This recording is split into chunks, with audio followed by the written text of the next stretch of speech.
Magandang araw. May gagawin tayo, DVD. So, ang problema ng DVD na to ay power supply. At wala na rin tayo parts para palitan yung power supply nito. So, ginawan na lang natin ng paraan. Yun, no? So, ito, ginawa natin ng paraan to. Pinutol natin yung primary nito dahil sibak na yung IC niya. Tapos yung diode nito ay maliit. So, kinonvert natin sa ganitong diode ay in 4007. So, wala. Hindi rin gumana dahil sira na tong IC niya. So, wala tayong IC.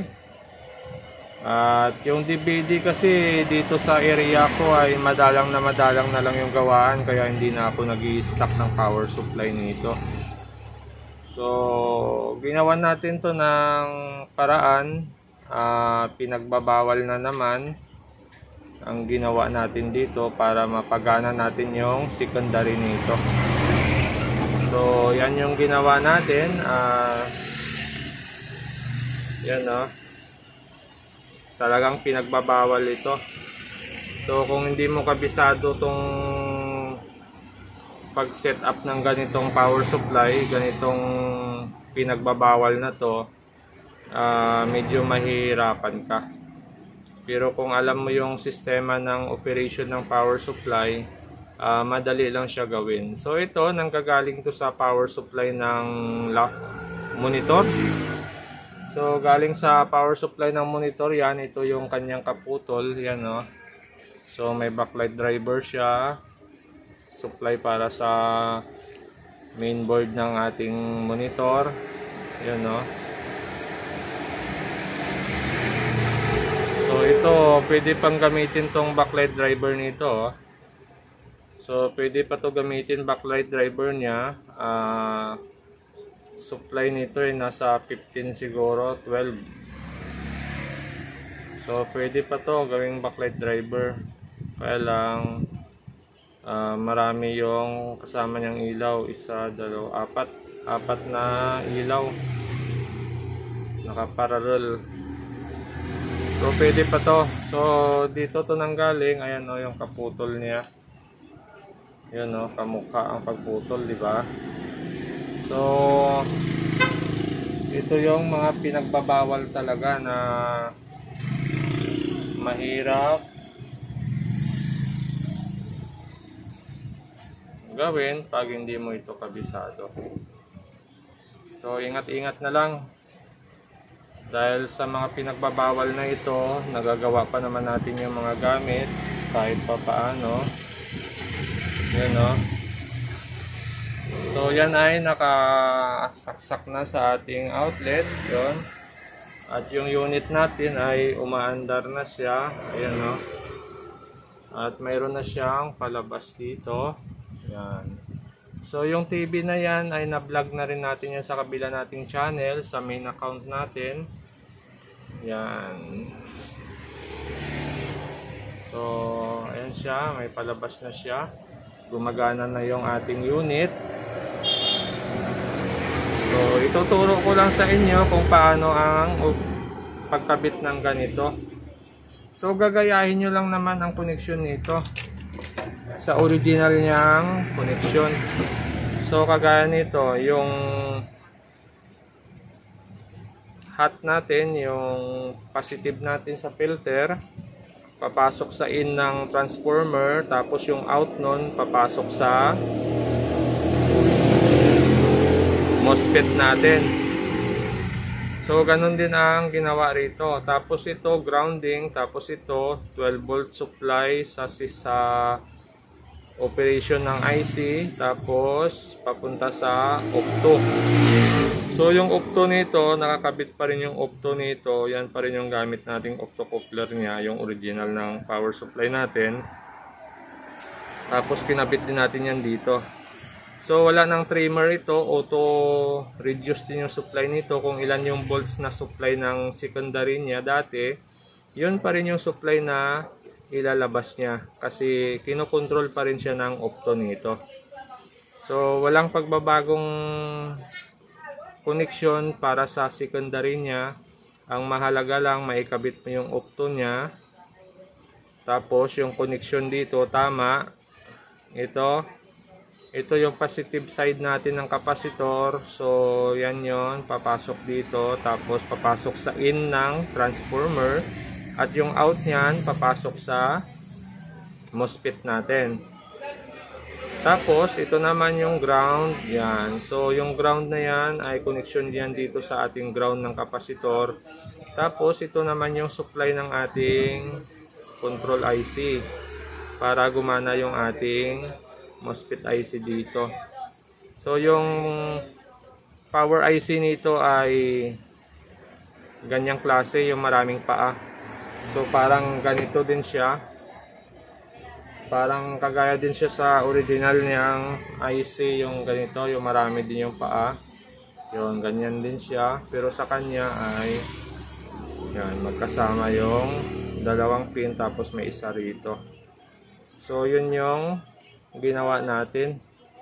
Pinutol natin yung power supply ng DVD na original tapos naglagay tayo ng panibagong primary. So kung kabisado nyo yung connection na ganito ay pwede siyang gawin. At ito ay dati ko nang ginagawa sa power supply ng LED TV. So dati dahil wala pa 4 wires, yung hindi pa masyado sikat yung 4 wires noon, ganitong setup ang ginagamit ko dati. Okay naman yung ganitong setup. Kaya lang may time ito na medyo pag hindi match yung power supply mo sa primary ng original niyang supply, minsan nagpa-fluctuate yung secondary nito. So maghahanap ka ng magandang klase na primary para hindi mag-fluctuate yung secondary. So pero sa ditong power supply na to, sa ganitong setup, mahina lang kasi yung DVD power supply, kaya kayang-kaya nito. Kahit maliit lang yung ating primary. So nung sumikat yung 4 wires, yun, hindi ko na to masyado ginagamit. So ngayon ginamit ko ulit, pinakita ko lang sa inyo na pwede siya gawing ganito kung kaya nyo ang connection niya. Kung alam nyo yung paano ikabit yung ganitong power supply para mapagana yung secondary power supply. So ganito lang. Okay, yan o. Maandar pa rin siya o. Yan. So pwede. At kung bago lang kayo sa aking channel, huwag kalimutan mag-subscribe. So yan lang yung ginawa natin. Mamaya ikakamada natin yan dito. Aayusin natin dito na safe na siya, na hindi na siya magkaroon ng problema. Tapos testing ulit natin. So ito na, nakamada na natin sa loob. Maayos na siya, hindi na siya gagalaw dahil naka-lock na siya. Dito may tornilyo dito sa ilalim ng kapasitor. Yan o. So naka-lock na yan, hindi na gagalaw. Okay na siya. Tapos dito may lock din dito. So yan yung forma niya dyan sa loob. So sukat na sukat lang siya, tamang tama lang. Testing na natin. So saksak ko lang. Yan. Yan, nagkailaw siya, nagkaano siya nasa sa TV. Yan.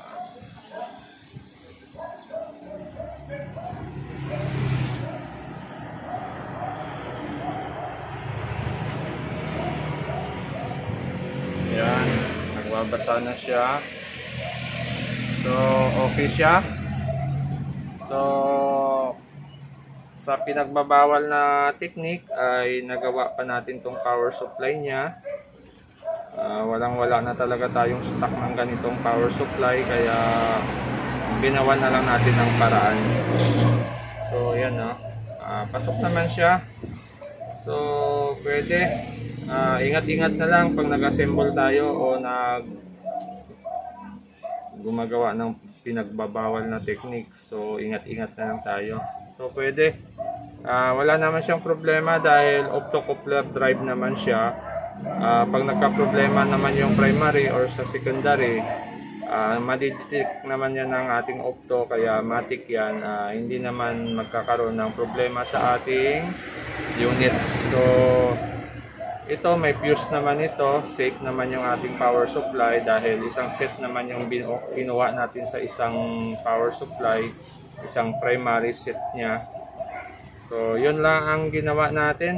So okay na, nagka-power supply na yung ating DVD at pwede na ulit magamit. So ano na rin siya, pwede din siya sa 220 at pwede din siya sa 110. So itong outlet ko ay 110, itong outlet ko ay 220 at mayroon pa tayong outlet dito sa kabila, 220 rin. So okay siya, pwede. So yan dati yung gawain ko sa conversion ng lead power supply. So dahil nagkaroon ng 4 wires, mas madali ikabit yung 4 wires. So doon na tayo sa 4 wires. Pero itong power supply na to kasi ay masyadong maliit. So pag nag 4 wires tayo, lugi si Tumer. Kasi medyo tataas yung presyo nito. So yan na lang ginawa natin para medyo minus gastos siya. So okay na, yun no.